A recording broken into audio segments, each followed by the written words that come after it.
నేను చంపడంలో చేశా. Masters in murders. దయచేసి మీ పెళ్ళాలకు మాత్రం ఆ ఫ్లాష్ బ్యాక్లు చెప్పకండి. బాలకృష్ణ డైరెక్టర్ బాబీ కొల్లి కాంబోలో తెరకెక్కిన high voltage action entertainer Daaku Maharaj. ఈ సినిమా సంక్రాంతి కానుకగా జనవరి 12న ప్రేక్షకుల ముందుకు వచ్చింది. ఈ action thriller movie Daaku Maharaj కు పాజిటివ్ టాక్ రావడంతో బ్లాక్ బస్టర్ దిశగా పరుగులు పెడుతోంది. ఈ high voltage action movie budget ఎంత, బ్రేక్ ఈవెన్ క్రాస్ చేయాలంటే ఎన్ని కోట్లు వసూలు చేయాలి, గత 10 రోజుల్లో వసూలు చేసిన కలెక్షన్స్ ఎంత అనేది తెలుసుకుందాం. 10వ రోజు ఇండియన్ బాక్సాఫీస్ వద్ద 1.40 కోట్ల వరకు కలెక్షన్స్ రాబట్టింది.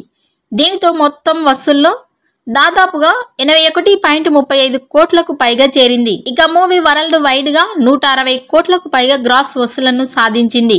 ఇక విక్టరీ వెంకటేష్, అనిల్ రావిపూడి, దిల్ రాజ్ కాంబోలో సంక్రాంతి కానుకగా ప్రేక్షకుల ముందుకు వచ్చిన మూవీ సంక్రాంతికి వస్తున్నాం. ఈ నెల 14న విడుదలైన ఈ మూవీ అన్ని ఏరియాల్లోనూ పాజిటివ్ టాక్ తో ముందుకు దూసుకుపోతోంది.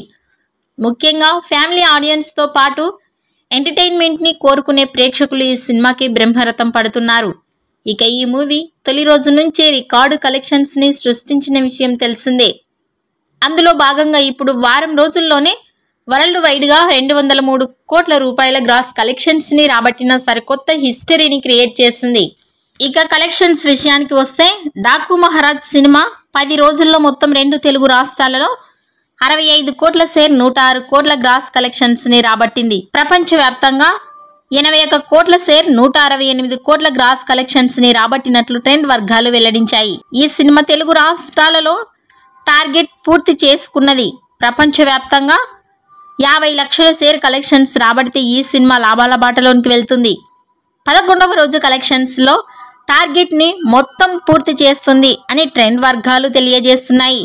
సంక్రాంతికి వస్తున్న సినిమా 8 రోజులలో మొత్తం 110 కోట్ల షేర్, 208 కోట్ల గ్రాస్ కలెక్షన్స్ ని రాబట్టినట్లు సమాచారం. ఈ సినిమా లాభాల బాటలో ఉంది.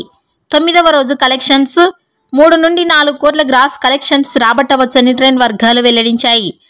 డాకు మహారాజ్ సంక్రాంతికి వస్తున్న సినిమాల బాక్స్ ఆఫీస్ కలెక్షన్స్ పై మీ అభిప్రాయాన్ని కామెంట్స్ రూపంలో తెలియజేయండి.